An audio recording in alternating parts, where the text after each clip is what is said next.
You ever get that feeling, like you're doing everything you're supposed to? You went to school, you got a decent job, you pay your bills, but you're just not getting ahead.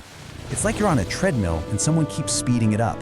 Well, I'm here to tell you that feeling, it's not just in your head, and it is not an accident. Today, we're going to pull back the curtain and look at why the whole system feels like it's designed to keep the middle class right where they are. Okay, let's get into it. First up, let's talk credit cards. We're looking at a mountain of debt totaling $1.2 trillion. And this isn't just some holiday splurge. This number is climbing every single quarter. It's this constant, heavy weight on millions of families. Then there's the price of a good education. $1.7 trillion in student loans.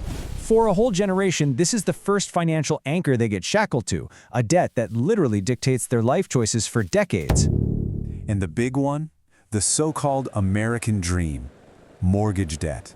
A jaw-dropping $12 trillion. The very thing that's supposed to build wealth, owning a home, has become, for so many, the heaviest burden of all. Look, these aren't just numbers on a screen. They are invisible chains. They control what you can and can't do. I mean, with this much debt hanging over your head, can you really afford to quit that soul-crushing job and start your own thing? Can you take a chance on a new career path? For most of us, the answer is a hard no. This debt is a tether, and it keeps you tied right to that desk, locked in the system, just so you can make those minimum payments. So let's take a closer look at this first piece of the puzzle. I'm calling it the debt treadmill. And this isn't about, buying too many lattes. This is a systemic trap, and it's getting harder and harder to jump off. The mechanics of this whole thing are just brutal. Let's start with the total.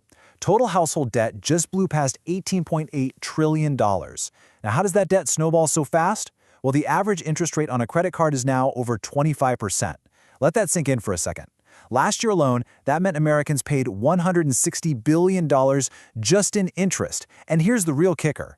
The number of people who are stuck just making the minimum payment, it's at an all-time high. That is the literal definition of running in place. So, why? Why are so many people forced onto this treadmill in the first place? It's because a fundamental promise, the core deal of the American economy, was broken.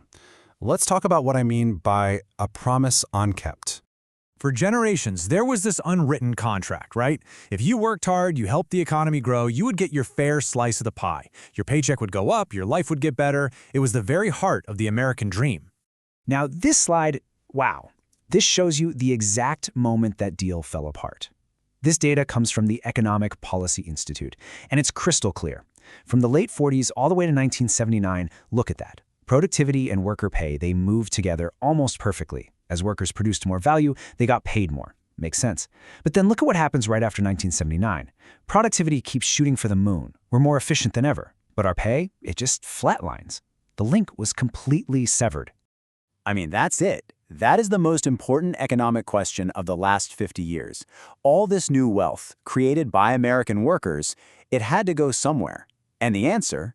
Well, the answer tells you everything you need to know about how the game is really played. And that brings us to the core of this whole thing. None of this is happening by accident. The rules of the economic game have been slowly rewritten, decade after decade, to favor people who already have money over the people whose labor actually creates it. Okay, this slide, based on a massive ProPublica investigation of IRS data, it's absolutely mind-blowing. Let's break it down. Between 2014 and 2018, a normal middle-class family gained about $65,000 in wealth, mostly because their house value went up. Over that same time, they paid nearly all of that gain, $62 grand, in federal taxes. Now, look at the other side, the 25 richest Americans. They gained $401 billion in wealth, and they paid what ProPublica calls a true tax rate. That's taxes versus wealth gained, not just income, of just 3.4%. How is that possible? It's simple. Our system is set up to tax the money you earn from a paycheck way more heavily than it taxes the money you make from assets, like stocks. And listen, this isn't some fringe conspiracy theory. That's Warren Buffett, one of the richest men on the planet, just saying it out loud. He knows the rules, and he knows exactly who wins. And it's not just taxes. Take a look at housing. For decades, owning a home was the #1 way for the middle class to build wealth. But now, those rules are changing too. You've got these massive corporations coming in, buying up thousands of single-family homes, a lot of times with cash, just completely pricing out regular families. And the result? The path to building your own equity is being shut down and replaced with a monthly rent check that just makes Wall Street richer. So this is the crucial point. When the main engine of middle-class prosperity, getting a raise every year, stalled out, the system didn't fix the engine. It just offered a substitute. Can't afford college? No problem. Here's a loan. Can't afford that house? Hey, we've got a mortgage for you. Can't quite make it to the end of the month? Here's a credit card. Debt became the Band-Aid for an income that stopped growing. This whole engineered system, it has a real, tangible, and deeply human cost. We're not just talking about numbers on a page anymore. We're talking about a fundamental shift in what it means to live in America. According to the Pew Research Center, this hollowing out of the middle has been a slow bleed for a long, long time. Back in 1971, the middle class was the clear majority at 61%. By 2015, that had fallen to just 50%. And today, for the first time in modern American history, the middle class is actually outnumbered by the lower and upper classes combined. And this decline is fueling a massive spike in anxiety about the future. The National Institute on Retirement Security found that in just 4 years, the number of Americans who believe we're in a retirement crisis jumped from 67% to a staggering 79%. That's nearly 4 out of 5 people looking down the road and seeing a financial cliff. And the big financial shocks, like the Great Recession, they've just thrown gasoline on the fire. Just look at this. That one event wiped out 28% of the median wealth of middle-income families. For so many people, that means more than a quarter of their entire life savings just, poof, vanished. And while the middle was getting crushed, the top was pulling away at an incredible speed.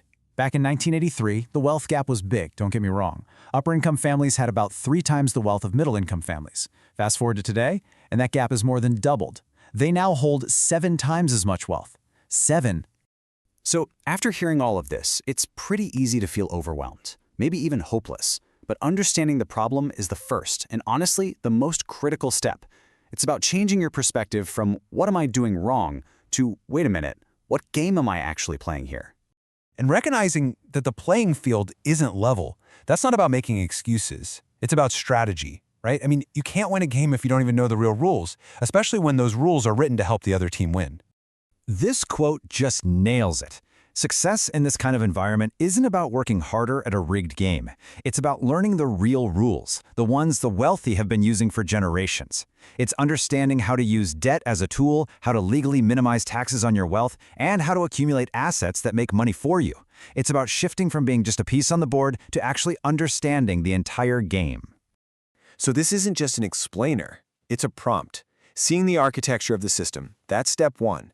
Step 2 is changing the questions you ask yourself. It's going from how can I earn more money to how can I own more things that make money. From how do I get out of debt to how can I acquire assets. Because once you have this knowledge, the game starts to look a whole lot different. The only question left is, what's your next move?